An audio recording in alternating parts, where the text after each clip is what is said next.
ચાલો દોસ્તો, પહોંચી ગયા છે ઓફિસે. થોડું ઘણું કામ છે એ પતાવી. સૌથી પહેલા તો દીવાબત્તી કરી નાખી.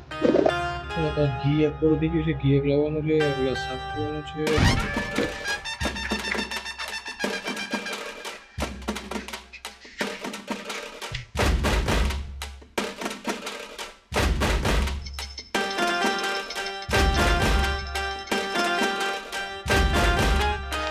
આજે જે વિડીયો એડિટિંગના જે કોર્સ વિદ્યાર્થીઓ પૂરા કર્યા હોય ને એના સર્ટિફિકેટ આવી ગયા છે. તો એમાં સાઇન કરીને આજે વિદ્યાર્થીઓને બોલાવી લઈ. કારણ કે ઓલમોસ્ટ આજે 5 તારીખ થઈ ગઈ છે.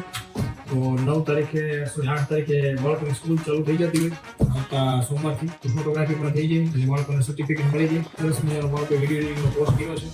તમારે પણ કરવો હોય તો આવો જગ્યા છે ઇન્સ્ટિટ્યૂટમાં. આ કે પેડ પ્રમોશન છે નહીં, બરાબર છે.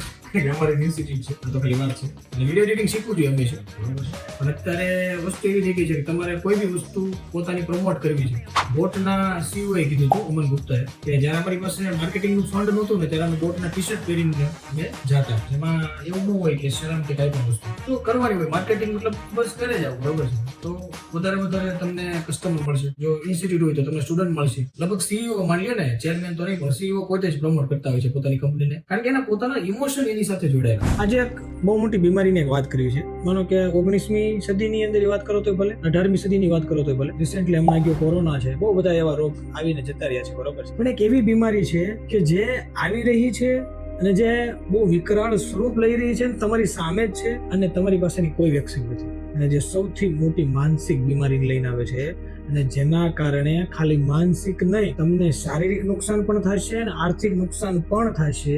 એ બીમારી છે લોકોની ફોન સાથેની એડિક્શન. હવે આ ફોન એટલું સરસ ગેજેટ છે ને કે આનાથી તમે પોતાનું કામ કરી શકો, પોતાનો બિઝનેસ વધારી શકો, ઘણું બધું કરી શકો. પણ તકલીફ ન્યા છે કે આપણે જો એક સૌથી પહેલી એક વાત તમને કહું. સૌથી પહેલો મુદ્દો એ છે બાળપણની વાત કરીએ કે આપણે નાના બાળકો સાથે કઈ વાતચીત કરવી છે, 15 વર્ષના બાળકો સાથે કઈ વાતચીત કરીએ છીએ અને 25 વર્ષના બાળકો સાથે કઈ વાત. આ ત્રણેયની અંદર આપણે ફરક આવે છે વાતચીત કરવામાં. પણ અત્યારે કઈ તકલીફ છે, આપણે બાળકોને દઈએ છીએ મોબાઈલ ત્યારે તમને ખબર છે એની કઈ સંગતમાં છે, એમાં કઈ સંગતનું જોવે છે, નથી ખબર. 3 વર્ષનું બાળક પણ બધી વસ્તુ જોવે છે, 10 વર્ષનું બાળક પણ બધી વસ્તુ જોવે છે અને 25 વર્ષનું બાળક પણ બધી વસ્તુ જોવે છે. એટલે આપણે કહીએ છીએ કે તારે ઓલા સાથે બોલવાનું નહીં, તારા મિત્રો સારા બનાવવાના. પણ આ ફોનમાં કેટલા મિત્રો બને છે. મિત્રોની વાત હું એમ નથી કરતો કે કોઈની સાથે વાત કરે છે કેમ, હું એમ કહું છું કે નેગેટિવિટી કેટલી બધી આવે છે. પહેલા આપણા વડીલો આપણા બાળકો સાથે વાતચીત કરતા, આપણા બાળકોને સંસ્કાર પૂરું પાડતા. આપણા વડીલો, આપણા જે દાદા દાદીઓ, અત્યારે એ મોબાઈલ લઈને બેસે. શું કામ? એને મોબાઈલ લેવો નથી, એ આપણા બાળકો સાથે રમતા. આપણે શું કરીએ છીએ, બાળકો તોફાન ન કરે,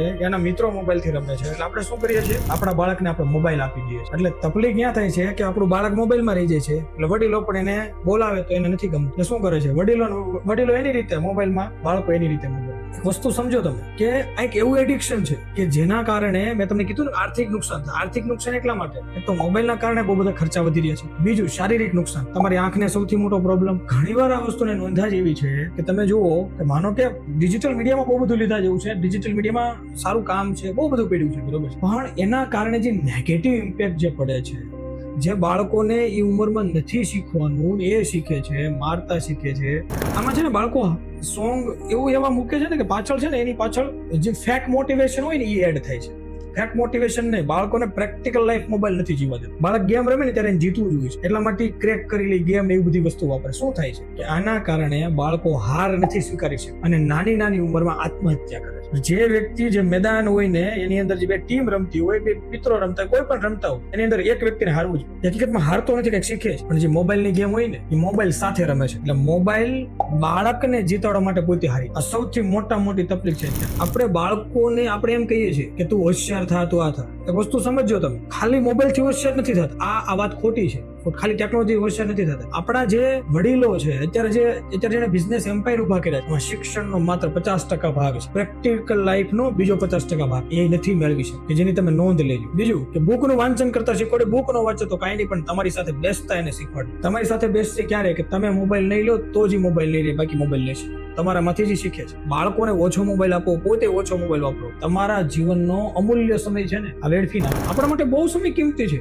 આપણા માટે કિંમતી સમય છે કે આપણા બાળકોને આજ શું થયું એના જીવનમાં પૂછવું જોઈએ. આજ સ્કૂલે શું કર્યું એ પૂછો, આજ ધંધામાં શું કર્યું એ પૂછો. તમે દરરોજ તમે અપડેટ નહીં લો તો તમે એની બી નોખા થઈ જશો. બેના રસ્તા અલગ પડી જાય. એક સમય એવો થાય કે તમને એની ખબર જ નહીં પડે એ ગમે એટલું આગળ હશે. એ તમને રિસ્પેક્ટ આપશે, બધું આપે છે. એવું નથી કે રિસ્પેક્ટ નથી આપતા, રિસ્પેક્ટ બહુ આપે છે તેની જનરેશન. બહુ ઇમોશનલી છે અત્યારે. યાદ રાખો કે એને તમારા બેઝિક થી જેને સપોર્ટ જોઈએ એ સપોર્ટની જરૂર હોય. આપણે મોબાઈલ ને લીધેથી આપણે એવું સમજી બેઠા છીએ કે એટલી તો ખબર પડવી જોઈએ. નહીં, એ ઉંમરમાં આપણે હતા ત્યારે આપણને પડતી હતી નહોતી. અત્યારે એને રમવા જાવ દે, મોબાઈલ નો આપો. 1 કલાકની ભલે 2 કલાક ભલે આપે, પણ તમે મોબાઈલ નો આપો. એડિક્શન થી બચો, કારણ કે બહુ મોટી બીમારી. આનું સોલ્યુશન કોઈ દવા નથી. કેટલા માનસિક રોગના દવાખાના ખુલ્લા છે, 60% થી 70% દર્દીઓ છે માત્ર મોબાઈલના કારણે માનસિક રોગ. તો વધુ ના બોલતા, મોબાઈલ થી બચો, મોબાઈલ એડિક્શન થી બચો. સારું સાંભળો, સારું આપો.